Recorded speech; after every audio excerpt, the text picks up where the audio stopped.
We're back. Check it out. Well, Whoa. I'll wait for everyone to come back because Facebook and YouTubers are probably going to take a minute. Hey, Twitch. You guys here? What's up?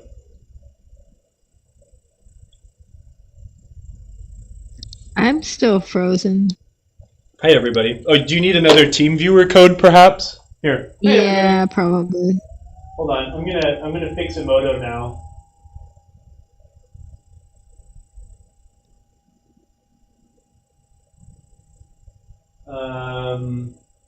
How do you use Slack? Hello, Glenn. Get a moto. Blanket. She's freezing. I like to be warm and cozy. I like it And- cold. Like I'm a it's like- southerner. You're a northerner. I'm not. Their blood's different. I am not. I'm a Westerner. Northwest? No, Boy. Central West. You're from like the coldest area of the West. That's the thing is I like it cold. Everyone, it's I like know, 70 cold and something rainy degrees and windy, and like hoodie weather. ugh, Y'all and you loving your hoodie weather. Okay, I love I'm back. the cold. Hello, everyone. Hey I everyone. heard from the podcast from Pinball Party was nice to get some insight. Oh, cool. Yeah. That was a cool interview that Rachel and Kel did, Kyle, with Pinball Party podcast, and they talked about like the good old days at Marco and, Oh, that's and cool. stuff like that. Yeah. I love Rachel and Kale. I'm hoping that when I go home sometime this year, maybe more towards the end of the year, I'll head over to blurry. Phoenix and go visit my friends. Yeah, Yeah, we got to go together. I would much rather it be 40 to 60 degrees than anything above 65. Oh, wow. Yeah, you're northern blood. I can't do the heat. I can't do it. For All right, for we're back. yeah, we're back. And, oh, wait, I'm not back yet. Where am I? What's up, everybody? Oh, did Zoom man. crash? Hold on. All right, Emoto's leaving. She'll be back in just a second. Yeah, so there's something I think I need to change the way that. So we record locally. We record like the episodes as we're streaming. OBS is also recording the video, and I think that the way that it takes the video that we're streaming and then like re-encodes it to be a MP4 or whatever it records it as, like does something really weird every once in a while with my video card, and it gets sad. So Oh, I wish that's we could weird. just stream from my house and use my supercomputer. Check, I think check. I One, think two. Emoto's back. So do you have to kick that other instance of Kyle out? There it goes. There we go. What's up, everybody? What's up? Is Kyle talking? I can't. I'm hear him. talking. I can hear him. Okay. Are we good to go now? We're good. Like nothing happened. So Emoto, wait, hold on. Now Are I you have to familiar edit with the term the good stuff from the snafu? last episode and the good stuff from this episode and chunk them together to have one episode about rehousing looped connectors. What would you call that video? I think we've already done it, dude. I think we did it when I was working on roller games a long time ago, and I probably did it a lot better because I was like really scared to be on camera, and now I'm just like a belligerent idiot, so I just Our talk. camera setup's better. Can you pan to the right? What, this? Yeah. Yeah. Okay. I don't remember where we were at, so we're just going to keep going. All right, I'm going to strip the hell out of this. Repinfest? We need some more. We need length. Okay. We need length. We're going to We put the need video less code. insulation because unfortunately the pins are only so big. I'm trying to focus here. We will strip a length of wire about yay big, and we'll see. Okay. I'm going to now take this wire, which is the feed wire, right, from the transformer. I'm also going to strip this a little long. Like a centimeter? Yeah, I guess so. Pan to the left. Pan to the left. Maybe 5 to 6 millimeters or so. Maybe about a 1/4 inch to freedom measurement, people. And we're going to have something that looks a little bit like this. And the reason we're going to strip it a little long is because I'm going to put the pin in, and we are going to see and figure out where things need to be. So what we're going to do, if I remember right, the way I used to do this, back when I did this all the time, one of them is actually going to be stripped about the correct length. So we're going to cut the feed side from the transformer. I'm going to shorten that up just a bit. I'm going to lay these together again. So what we have here is I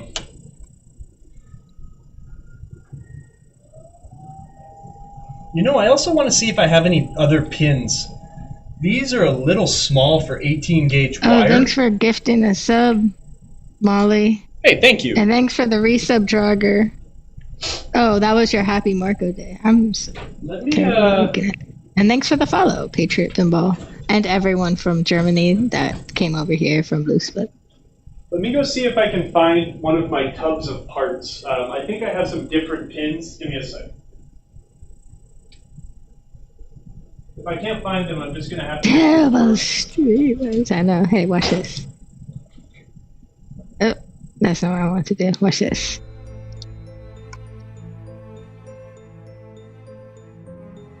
Flippers and rubbers. Now they think we're gone. No, it's not a rerun. Everyone has rerun PTSD. Why? Well, because we were all so sad that you weren't here last week and we did a rerun. So I had several people in the chat come and ask, "It's a rerun?" What if we said yes, this is a rerun? We'd be doing a disservice by voice. Then it would just... Hold on, wait. I'm going to wait for a good moment, and when we rerun this in 2 years, it'll confuse someone just walking into the stream. Yes, this is a rerun. Alright, hopefully that works. We'll see. We'll put it in the time capsule. We are here in real life. The proper way to crimp 2 wires into 1 pin is to do it. See what you did wrong. Do it again. Repeat until it finally works. Sound advice. No, that's exactly how you do it. David is 1,000% right on that. See, let's look at some pins here. There are different kinds of pins. There are pins that are designed for certain gauges of wire. Okay, hold on. Sorry. There's a problem that we just heard from George. If any of you guys are on have a rush, there was a problem where Stern did use the incorrect size pin for the wire that was going into a housing. This pin that we've been using here looks like it would be better suited for 18 gauge wire, or maybe 22 gauge wire, or maybe something. I mean, it worked okay for the 18, always 3 times. But look at the size of the insulation tang on the one on the bottom versus the top. Do you see how much smaller the one on top is? It might be hard to see. We can definitely tell the difference. What are both of the connectors called? It's the same thing. They're both... No, I mean, what is the size difference? Like, if I wanted to make sure I bought that bigger one. I don't know. And here's the thing, is that I don't think we don't differentiate these on our website. This is just from 2 different, stocks that we buy. I mean, we buy hundreds of thousands of these things. So you can look at them. If you need to get something different, if you are going to order something different, you can look at the Molex data sheet, and the Molex data sheet will tell you exactly how big each of these things is. So, but look, it's like if you were to buy these from us, you might get the big one, you might get the small one, which I kind of don't like, and maybe I will try to change somehow. But even though David was right about doing this like 3 times until you get it right, using the correct pin is going to make this a lot easier, because now we have a much taller tang to try and crimp 2 wires together. So I'm going to try it, and we're going to see what it looks like, and hopefully we get a good result. I can't really show this, but we can see the aftermath. It is difficult to hold 2 of them. I already screwed up. Reposition these wires here. Did you twist? You're not twisting the wires at all. You're just putting on top of each other. Twisting the wires makes it thicker and a lot more difficult. It makes it more difficult to crimp them together.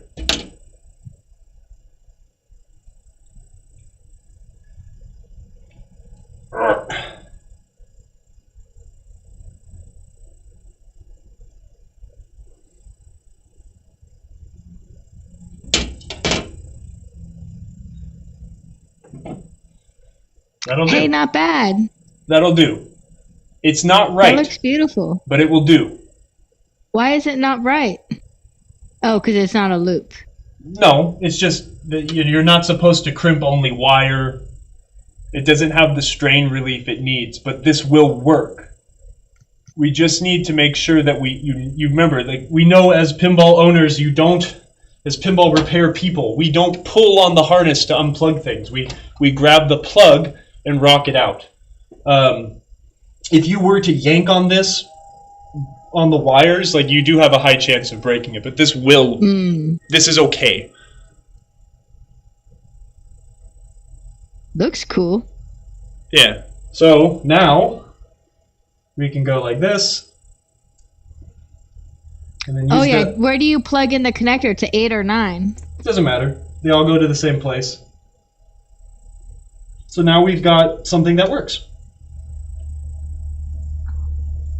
Wait, I'm confused. Where did the loop come from? I missed a part. That's the first thing I did.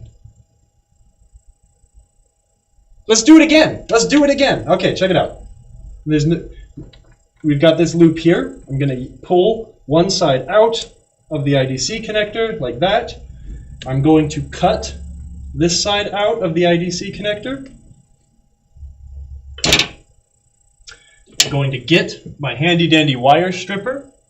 I'm going to strip the correct amount of insulation off so we can crimp on one plug, or one connector. I'm going to go over here, grab the connector, lay it on the wire, like so. We are going to crimp the wire. I'm going to go up to die D and crimp the insulation. And now we have a lovely, dovely crimpy here. Look at that. Beautiful. All right, now, long strip. We're going to get in here and we're going to strip that. But where's this other wire that you're stripping come from? What wire? It's the same wire. Oh. This is it's the loop. Not connected to anything. Yeah. Got it. That's why we cut the loop off first. We pulled one side out and then cut the other side out. That's the loop piece. It's the loop. We've stripped a long section of wire here. Gotcha. Now we can come in and we can yank the other end, the original end of the loop out. And we've learned that, or what I've learned is we don't need an extra long strip. So I'm going to strip off the bits that the IDC connector is bit. I'm going to cut it down to, again, just be maybe 2 millimeters long or so. We're going to lay the wires on top of each other. First, I need to get those superior large crimpy pins here that work much better for this application. So the way I did this the first time is, let me try to explain because I can't show. Longer wire is going to go on top. We're going to try to butt them up against each other so the long wire sits right at the top. And then we are going to put the actual crimp on the short end wire here. So you can see how the big tang on this pin is going to crimp down on the stripped end of the wire in the back. This is an advanced technique. This is about as difficult as of a crimping task as you can cause for yourself. I'm learning, yeah. And then the long wire is the other end of the loop. Yes, the long one is the other end of the loop, the loopy piece. I'm gonna make sure that this is in far enough. I'm gonna be doing this on my. I'm gonna crimp. I'm gonna move up to the bigger die again for the ears and crimp down. We're going to inspect, and that looks okay. It's on there. And we're just going to rinse and repeat that until we've completed both ends of this plug. Again, this would be easier for most people if you were to just take the wire, cut it, strip it, solder 2 wires coming off of this one, heat shrink it, and then crimp those individually instead of doing a loop like this. The only reason I really do this, like I said, is that this I can absolutely do out of my toolbox at any service call ever. I might not have enough spare wire or something, perhaps, on another in some instances to do it the other way. This is also very quick. Yeah, it's handy. It's good enough. For sure. So now we will do this one. These guys sit on the other end of the key. This is the yellow only wire. So we're going to see if this one's badly damaged at all. Whew, that connector is just falling apart. Hey, actually, this is great. Take a look and see also. Oh, cool. Take a look and see how an IDC connector makes connection with the wire. This is why it is hot garbage. Do you see the amount of surface area that those crimps are putting on? When we crimp one of those Molex connectors on, we've got a nice big metal flap that makes connections everywhere over the bare wire. The only connection that is being made from these pins to carry all the current for that GI is this fractionally teeny little sliver here, here, and then the 2 on the other side. Right. So that's why it's called insulation displacement connector. When these get pushed in, it displaces the insulation, it cuts it, and then makes this teeny connection. Maybe. And that's why you don't like them. Well, they're just weak. Yes, you have crap like this. They can come loose because nothing's really holding it there. And you can see, even though this is slightly damaged, how insanely easy it is to remove it from its housing. Oh, you know, if some knucklehead comes over here and yanks on this plug to try to unplug it, you can easily unplug all of these from that connector in one go. Right. So maybe in another world where Williams didn't use these IDC connectors and used a crimp and stuff, these may have not burned up as much. I don't know, but this is how they made them, and yeah.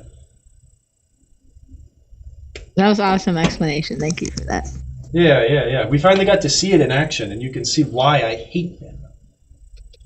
My enemy.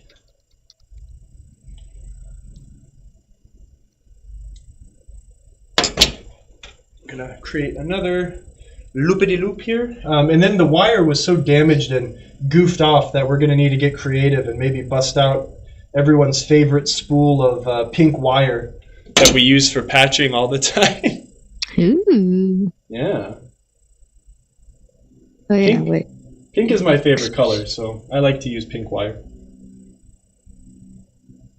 Yeah, I just bought some pink duct tape last night.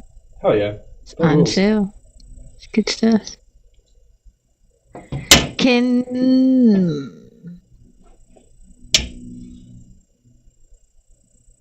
Strip this guy a little long. How have we spent 2 hours just doing this? I like purple. Well, you know. I don't know. It's pretty good, though. I mean, I guess it's good content. We can do this once every, 3 years. I should have changed the titles to repinning? Wait. Repin Fest. You said that? Yeah, I guess so. I'm in a sassy hoodie. Yeah, sassy. I'm ready. What's up, chat? I feel like I've been ignoring you guys. Going to Aspen. What's your hoodie say? Ready for Sundance. What? Repin Fest. Great content. Thank you, Darren. Thank you. We just went through repinning which connector is this for?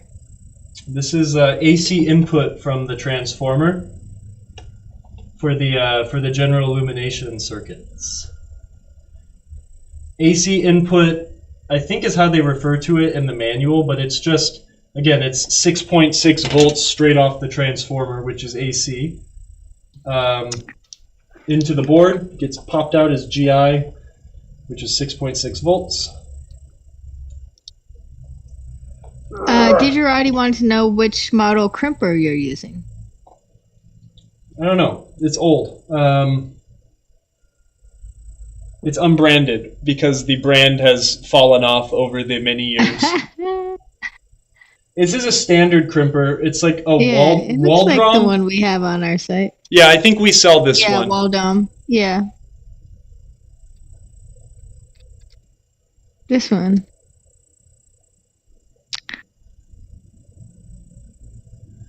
Yeah, we're not Replacing the headers unless they've been damaged. So we replaced the headers for all the general illumination because they were all tarnished and nasty. Forever the flip. No. So.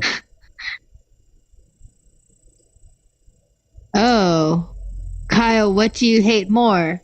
Ratcheting, crimpers, or whitewater? Ha! Whitewater.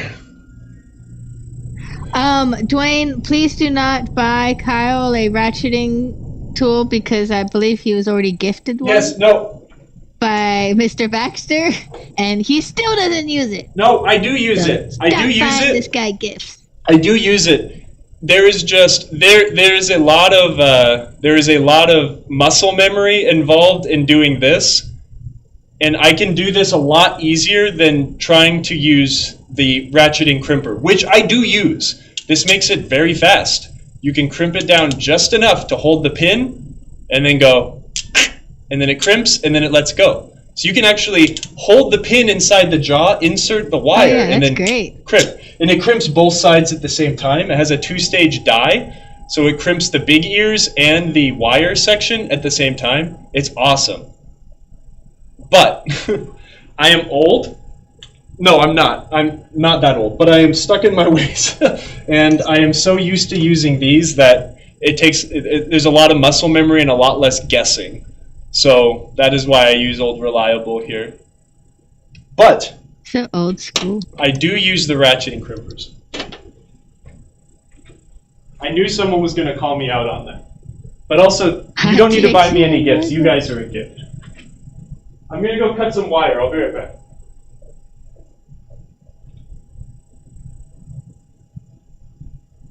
It's been a good show so far. Thanks for everyone hanging out and chatting. We didn't get past the head of Elvira today, but tomorrow, next Thursday, we'll be back with Elvira and the Party Monsters. We'll probably get to the playfield and do some rebuilding there. But this has been awesome. Oh. Sure has been something. Game. Super excited. How much time do we got? Oh, nice. Look. Yeah, he loves hydration gifts. I'm just about to finish, and then we can sit down and talk. What model and brand is the ratcheting crimper? I don't know.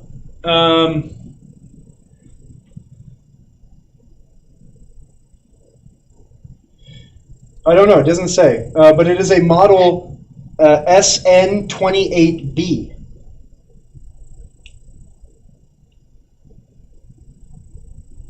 Oh, wait. I can get SN28B. Sort of got it. Looks like a dinosaur.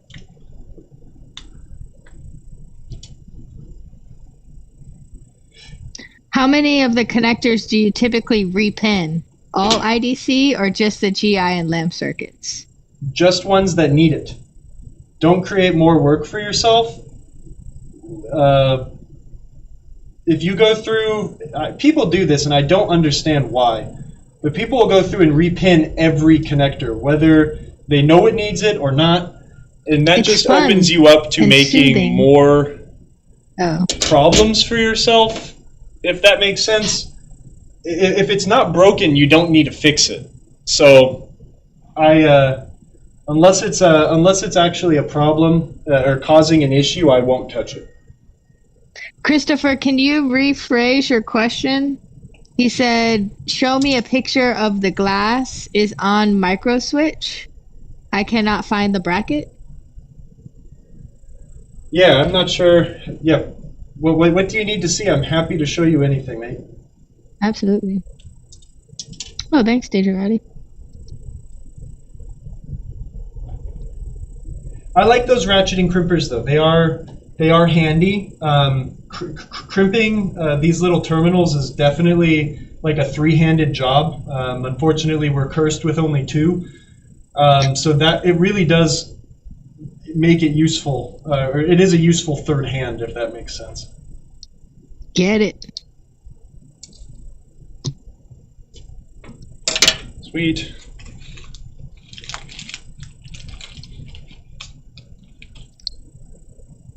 This connector's not burnt. There's a lot of like sticky dust in this game, which I didn't even see rests that on the connectors and makes it look pretty bad. So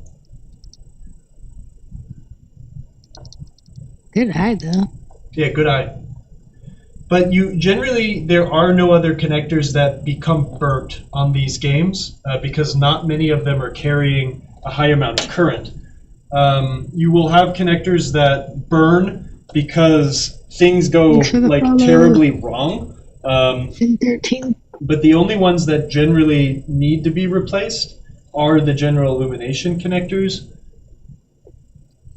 Basically, anytime you get a old game like this or a WPC game, they all need it done.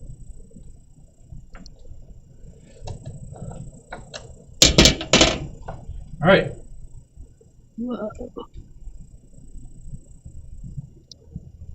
Did we finish it? It's all done. Wow. Now we have rebuilt that damaged connector. Oh, and you used the pink. And now we can plug it in, and we will have light. So you repinned all those 3 connectors? That's all your work right there? I don't know if this one's my work. I think it is. Huh. But yeah, these are all, again, this is the input. It goes into this connector. They get fused individually, and then they come out as strings. So the yellow string, the purple string, the brown string, the green string. We can look at it here on the back box.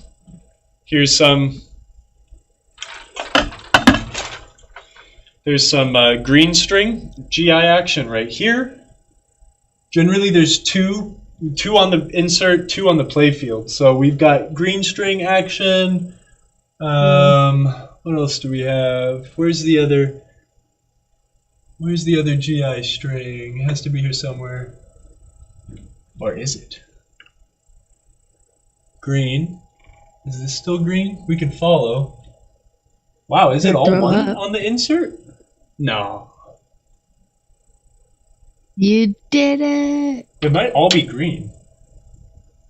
Nope, there's brown right there. So then there's the brown string connected to that lamp. So this one right here is for the insert. And then this one, the one we did first when we first started the show, is for the playfield, which is these guys right here. So if we power the game on now, we should have GI everywhere. Ooh, got it dark.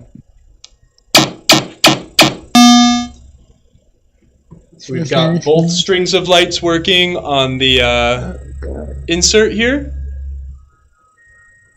And then we've got both strings of lights maybe working on the playfield. Generally, generally, you have like the top half is wired one string and the bottom half is another string. But we definitely have lights up here. These slingshots and stuff are out down here, so we'll have to take a look at that. It could very much be burnt out bulbs, so we'll see. Oh, okay. I mean, those are probably on that. Oh, no, look, there we go. So these are working, What? so we probably just have a bunch of burnt out bulbs. So. Yay. Christopher said there's a micro switch that tells the CPU that the glass is on. Left corner below the head. Need the bracket for a Doctor Who. Doctor Who's the only game that has that switch. That switch is there so the game can't activate or actuate the time expander when the glass is off, so you don't chop your fingers off. I don't have a Doctor Who, yeah, that's and I don't know if I have. We must not have that bracket either. So, unfortunately, yeah, goodness. I guess if someone could provide us with that bracket, I'd be happy to get it made. But yeah, that's only on the time expander finger guillotine. That's absolutely what it is. Holy. Yeah, no worries, Chris. Yes, that's annoying. Here's the thing is, again, it's like, it's not needed. You just have to be very careful. And if you're very aware that that thing will chop your fingers off, then you're good. Scary. But yeah, when that switch opens, the game will blurt out like, warning. I used to know the exact, like, warning. Keep hands away from mini playfield. And then it says something else. I don't remember, but be careful. Yeah, and there's a graphic of a hand being chopped off, right? Well, we did a good job, or something. Yay, congratulations. I don't know, it just took me 2 hours to crimp 2 pins, or plugs. I was like... It was a good learning lesson. And I know, I'm just we're going kidding. nice and slow and repeating it. I'm just kidding. We have to teach. We gotta help people learn. Absolutely. Yeah. So that was it. We eliminated some pesky IDC connectors that were burnt up. We've upgraded their connectivity, and sometime soon in the future we will be putting LEDs in the game, and we'll never need to worry about Bernie connectors again. And now you get to watch me squint while I try to read the chat. Nice and dark. Ooh. I could have done it in like 15 minutes if I wasn't explaining every step, but I'd rather teach people how to do things instead of just run through it. We appreciate you. Well, that's why we're here. That is why we do this. But yeah, next week we'll start tearing Elvira up. We just got the plastics back in stock, so I'm going to buy a plastic set and buy the ramps, and bar anything absolutely insane, we should be able to whip it up in a few weeks, you know. I think.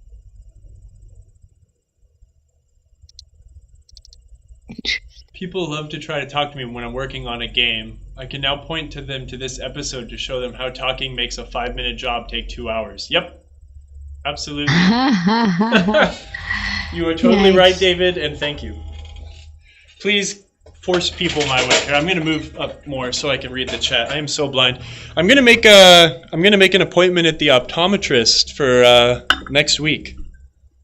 I'm going to try to get some new glasses so I can see better. All right. Oh God, that's not my chair. Okay. Abe Flips. How many different common diodes on switches or light boards are there for games like Fishtails or Twilight Zone? Our local shop has 3 different ones. I always just keep in my toolbox the 1N4007 diode. The stock factory diode is a 1N4004 diode, and that's totally fine. The difference between those diodes are a couple hundred volts of reverse voltage blockage.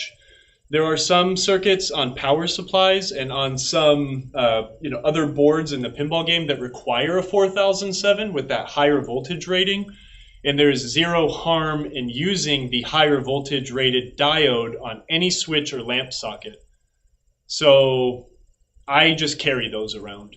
So that's what you should carry for your toolbox or at home. That being said, then there are some fancier diodes, Zener diodes and such, and those are not the same. And there are many different values, and they're not recommended to ever substitute those. But for common switches and lamps, 1N4007 will definitely cover every base.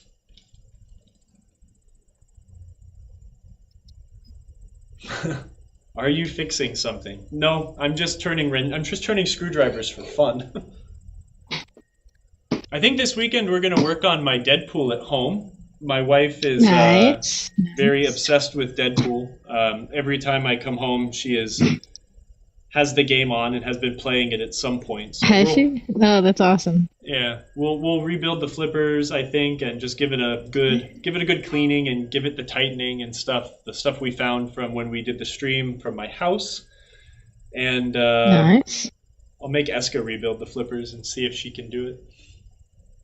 Which I'm sure she can. It's very easy, and with the right instruction, you can do anything. So yeah. What's going on with you this weekend, Emoto? Anything exciting? Yes. Well, today's Anison's 15th birthday. Happy birthday. Which is super exciting. And then this weekend, we're going to go skiing and snowboarding. So it'll be Jersey and Anison's first time on the mountain. That's hitting the super slopes. Cool.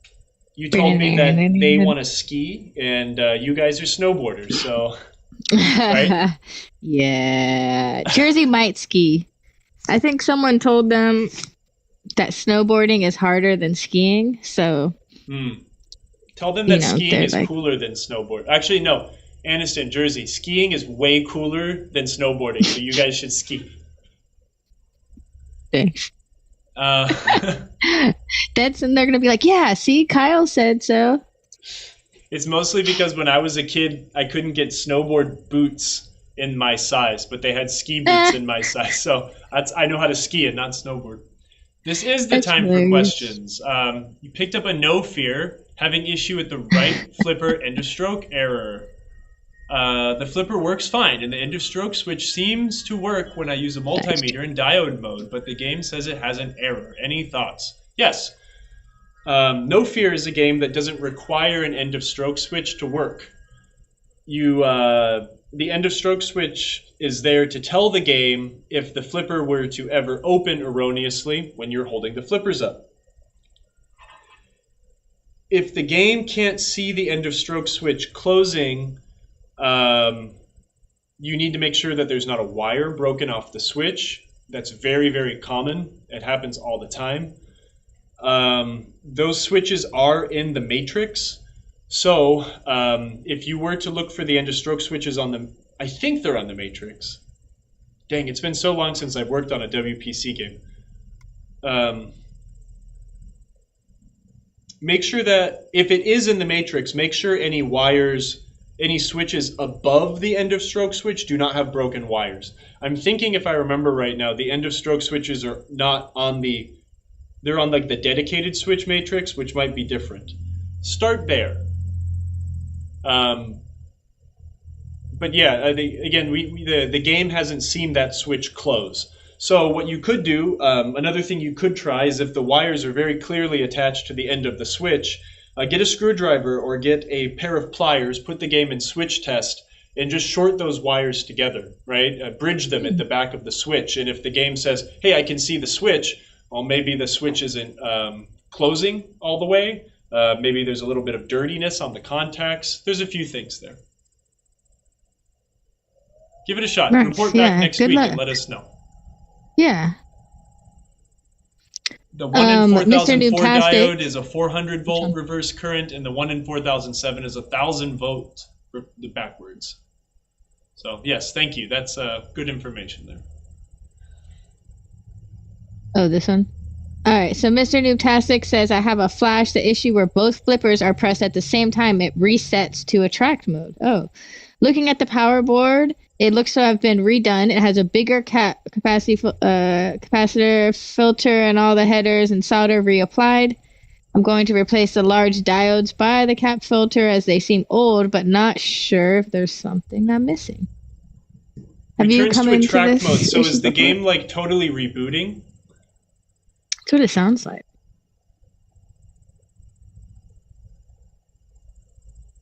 Yeah, goodness. I mean, here's the quick and easy way to do it is if you have another System 6 game, just get a known working or known good power supply, swap it in, right? That'll eliminate you needing to snoop around on your current power supply. If you put a new one in and the problem still persists, well, then you know where to look next, right? That is interesting. I don't remember that circuit 100%, and I don't remember if the power for the flippers actually runs through the power supply at all. If I remember right, I think there's just a bridge rectifier on the back box that rectifies the flipper voltage, and then it goes straight to the coils. Maybe I'm wrong. That being said, I mean, what kind of computer are you running? Is it an original that has everything been done to that game? Those System 6 games with the interconnect boards can be kind of a pain in the butt. But once you get them worked out, they're very reliable. On Spike 2 games, where is the date and time setting function? I don't know, let's take a look. I think it's in utilities. If you have your game hooked up to Insider Connected, if you have it connected to the internet, it should automatically set the time and date, if I remember right. But let's take a look. So, adjustments. Oh, wait, no. Utilities. Ooh, we got lots of cool questions coming in, Kyle. Yeah. Oh, man. Wow, look at this. Putting me on the spot. I don't remember. Date and time setting. Oh, crap. Look at this. Now everyone at Stern is watching me like, haha, this guy's an idiot. I know. Where's Mike Vinacore when we need him? Oh, I bet I could text him and he'll tell me the code.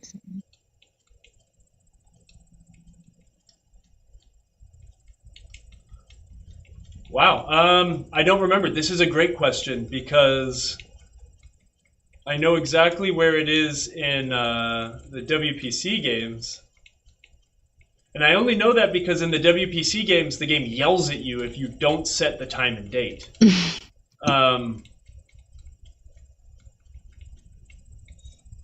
Someone smarter than me, please chime in. Installs guided setup. Here, okay, go to guided setup, and there it is. Guided setup. Yeah. So go to if you go to utilities, guided setup, you'll see it there. It won't let me set it now because the game's connected to the internet and it is set by Insider Connected. It might be under this menu here if it's not connected to the internet as well, but I think you'd be able to access it through the guided setup choice there. So. Another question, Patriot Pinball, 1251 bulbs in system 11 Williams. Are all the flashers 28 volts or only certain ones? No, they're all 28 volts. They all run on solenoid voltage. And then from Steven Salazar, the rollover switches on my Rush Premium do not have diodes soldered onto them. What is the reason they are not used? Because diodes falling off of switches is a giant pain in the butt.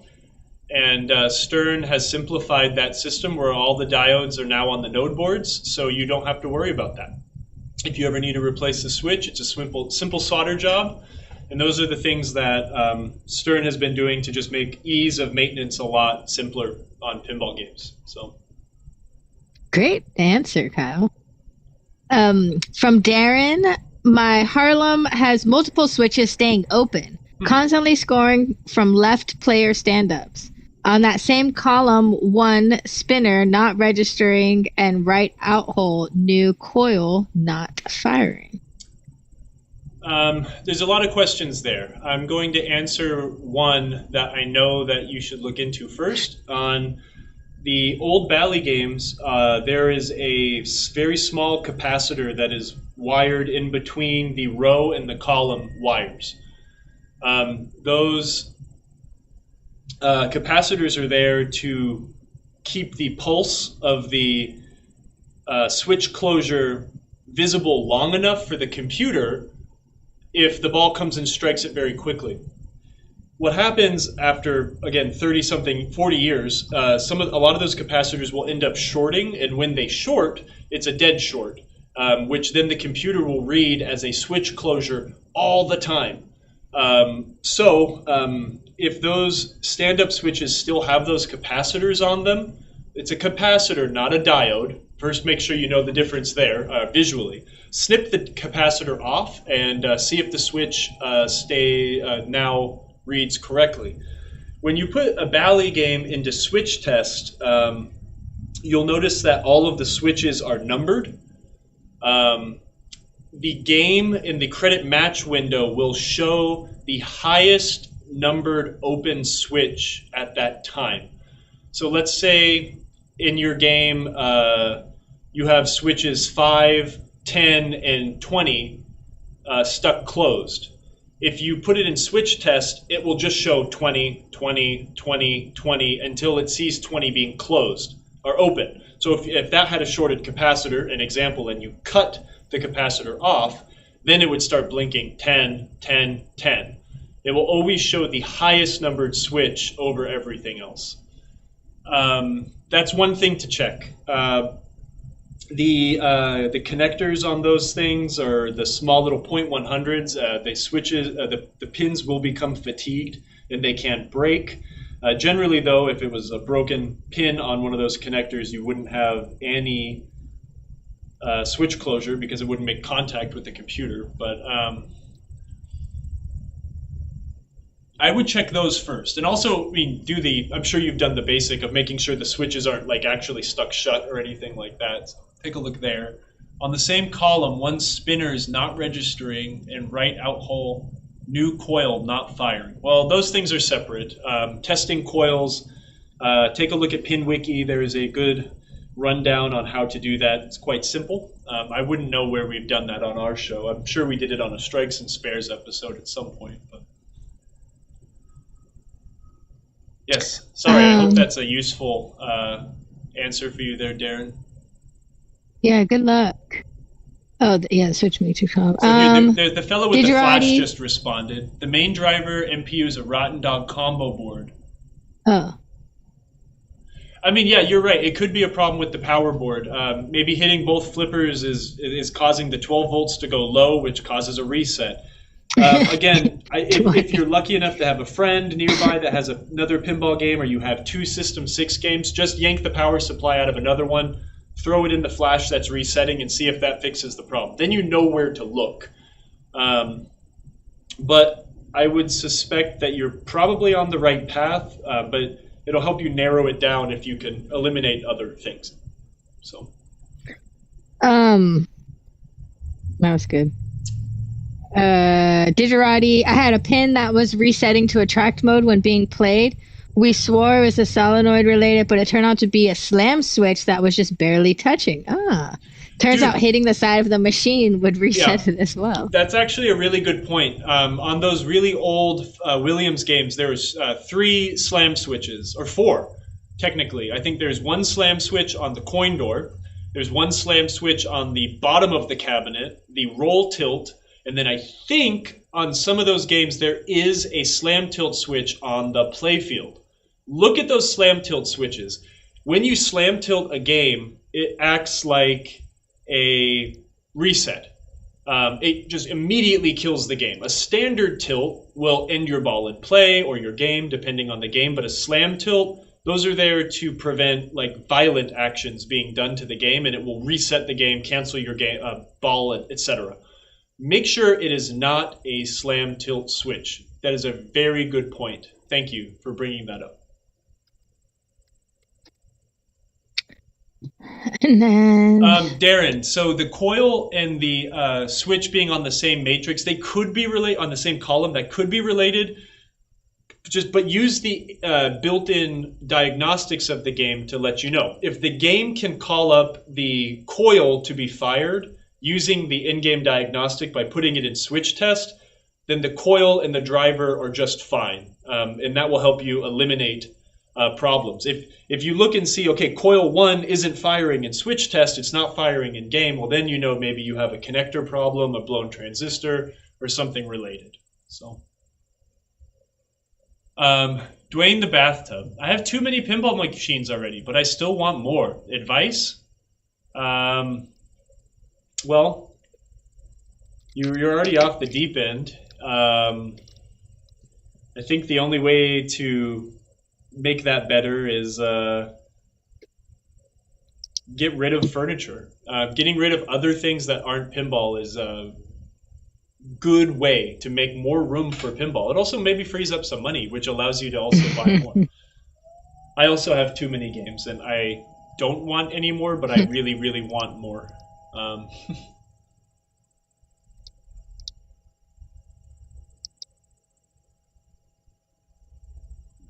You can have too many when it's like physically impossible for you to have them all in the same space. That's my problem.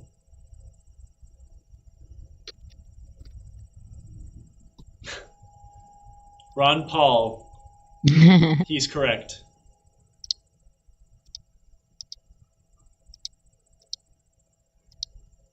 It makes good cat furniture. Cats love to go on top and underneath pinball games. I'm surprised I have so many games at home right now. It's kind of nice, even though we only really play Deadpool and Xenon, but it is nice to have some games at home.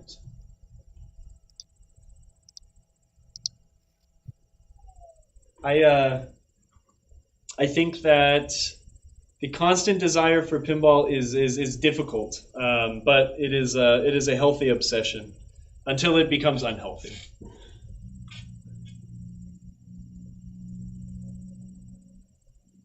Ooh, in a small room, what's the best layout to position the games? Or diagonal against the walls? I don't know. I guess it depends on how cramped you're okay with it being. Being someone who likes to fix games more than play them, it drives me insane if I can't get to the games easy. So when they're literally head to head, I hate that. You have to move the games around in goofy ways to be able to access and get into the games. The one room that I had dedicated for pinball in my house, unfortunately, the only way to put them in is against the long wall. But the room is too narrow to be able to remove the glass from the games if they were to sit flush against the wall. So I do have a bunch of mine at 45-degree angles against the wall. It just makes it easier to service and stuff. Or you can just only have cocktail pinball games. And that will make it easy to service, and you can fit a lot of them all over the place. Your wife always says there's always room for one more. Well, I think that's a good answer. Any reasonable person with 2 brain cells to rub together would probably say the same thing. You could go with no glass at all. I hate playing games without glass because it's just so noisy. Am I the only one? Crack, crack, crack. I prefer the glass off because you could get better shots that way. That's true. Yeah, I had a customer that had a massive collection in a really interesting room, a humongous rock and roll and pop music memorabilia collection. It's insane. Have I shown you pictures of this place, Emoto? No. I'll show you next time you're here. But the dude had all of his games just head to head, and it's just such a pain to work on because they all have to get dragged out, and portions of them were all on a tile floor with those rubber footsies, so you can't drag them out. You have to turtle them out, and it's just such a that was such a pain. No. I spent a lot of time just moving games at that customer's house, unfortunately. Kyle, have you Had used to those leave metal now, precision guys. Thanks for the flippers? stream. See you next time. See you next time. Thank you. Thanks for Juice. hanging out with us. Thanks for Just Fistball, my friend. Can I guarantee I'm not cheating a little by manually triggering things when the glass is off? No, I cannot confirm nor deny anything that happens under the lens of movie magic. Dun dun dun. Da, da, da. Find a local pinball museum to get involved with. I have never-ending supply of projects. No museum nearby? Start one. Yeah! And then you don't need to own any games. There's so many games I didn't need to own because someone would bring one in every 5 months for us to repair at the shop. So why buy it when I get to play it all the time? Nolan Bozo Zone. Digging the name, digging the Bozo Zone. I like that reference. I talked to George about that when I was in Chicago last week, and we had some good laughs. I have not tried those metal precision flippers yet. I don't know if I 100% buy into it, but it seems like everyone says that they're incredible, and I would love to try some. And I guarantee you there will be some on a game at TPF. So I will try to find a game that has them on there. I'm really excited to try it. Are you talking about precision flippers? Oh, yeah, yes. Who? Yeah. Yeah. They're definitely, they have a booth at TPF. They're going to be there. That's awesome. Yeah, I'm excited to try them. I think it's neat, and I want to see what all the hubbub is about. That's for sure. Grumpy, he plays the glass off because then there's no glare. But if you got pin shades, you put on the pin shades and it removes all glare from pinball machines. And they can fit over your other glasses because they're like, Dun, dun, it's amazing. There's really no way to clean micro switches. If you can't sit there and actuate the switch like 60 times, like and if that doesn't fix it, then it's not reliable any longer, and you should just replace the switch. That is my rule of thumb. If you have an intermittent switch like that and it works after you actuate it a bunch, but then it stops working, it's not reliable any longer, and it should just be replaced. And that's a micro switch, not a leaf switch. Leaf switches can be cleaned for sure using flex stones or Dremels, just like Dwayne the Bathtub says down there. Sorry, C&K, I'm just ignoring you. Man, look at that Flex stone or giant Dremel? hole. No game. Maybe I should put Baywatch there, because Vector doesn't work. We got to do Vector one day. I got to finish Yeah, bring it back. We will. We have to finish this game, and then I need to... Well, we'll figure it out. I need to put the Mylar down. Once the Mylar is down, we can start working on it again. All right, well, Kyle, we did a great show. Mystery Pinball Theater is now all warmed up. We're his opening act. Heck yeah. Let's go and visit our friend Manu at Free Gold Watch in the city of San Francisco, which is always generally at a perfect temperature of 58 to 68 degrees until it's summer, and then it's like really hot and it sucks. Yeah. Yeah, thanks everybody. Thanks for joining us. I'm glad to be back. Yay, welcome back. Everyone now take a moment, if you're not going to stick around and raid, to go check out Abe Flip's YouTube channel because he makes the greatest content in pinball currently. Yeah, it's really awesome. I like to listen to his German videos so then I can learn more complicated words that I don't read all the time. And I like his accent. Dropping the link. Thank you for also helping me with my German vocabulary, Abe. All right, we gonna raid. What's he playing? What's he doing? He is at Free Gold Watch, and he is playing Deadpool. Great choice in pinball machine. Possibly the greatest pinball machine. Thanks, everybody. I wonder if Jack's going to stream tonight. I might try to jump in there later. All right, let's go be obnoxious in Mystery Pinball theaters room for a second, and then we'll see y'all next week. Yeah, we'll be here next week. You won't, but I will. It's going to be Kyle's show next week.